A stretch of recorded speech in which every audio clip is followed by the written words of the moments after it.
1,000 days, the two Michaels sat hopeless in a windowless cell, fed in doggy bowls that were slid under their door, going 8 months without seeing consular support. Yet according to Global News, a Liberal MP allegedly contacted the Chinese consulate and encouraged them to delay the release of these two Michaels for partisan Liberal gain. The intelligence services that came up with this information to the media would have told the Prime Minister. When did they tell him? The Honourable Minister of Foreign Affairs. Thank you, Mr. Speaker. Let me be clear. Bringing back the two Michaels, Michael Kovrig and Michael Spavor, was the utmost priority of this government, of all members of this House, of all Canadians across the country. For 2 years, we've worked tirelessly to make sure that these two Michaels, which were arbitrarily detained by China, would be coming back safe home.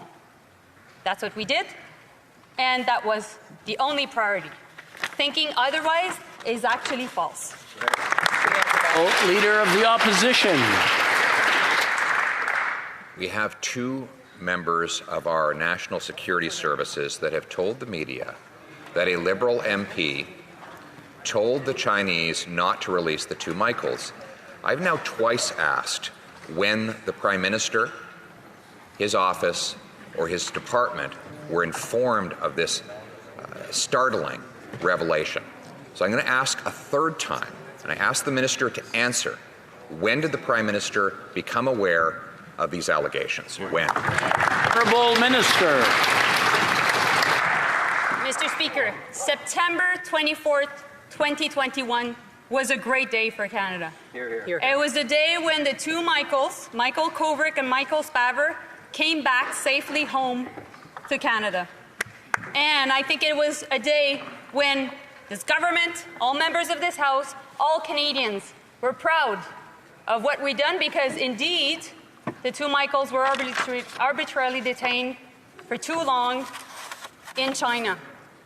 And Mr. Speaker, this will always be our priority as a government. We will always stand up against any form of arbitrary detention in state-to-state relations. The Honourable Leader of the Opposition.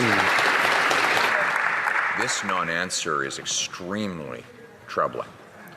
We have revelations from Canada's top security forces told the media that a Liberal MP asked the Chinese consulate to keep two Canadians in torture in a windowless cell.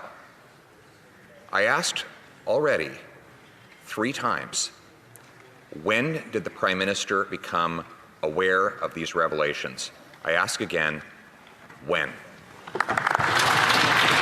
The Honourable Minister for Foreign Affairs. Mr. Speaker, I would like to thank all the members of this House that were involved in making sure that we could raise the case of the two Michaels for 2 years. Because we worked with friends and allies, different states around the world, to make sure that we could advocate their case, and that on September 24th, 2021, they would be coming back here in Canada. And so in that sense, we will always stand up against any form of arbitrary detention. This is part of our priority in terms of foreign policy.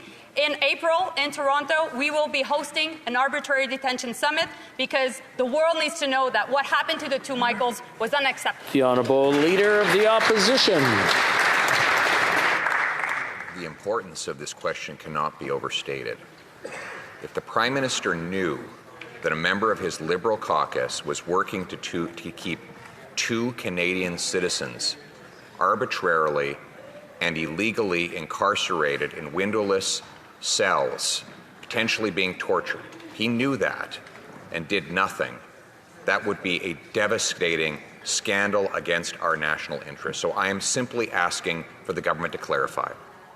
On what date did the Prime Minister find out the revelations that one of his MPs may have helped keep our people in jail?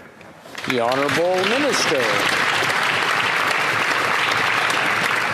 Mr. Speaker, the Prime Minister knew very well what was happening to the two Michaels, and made sure that his government would be standing up against China in the context of their arbitrary detention.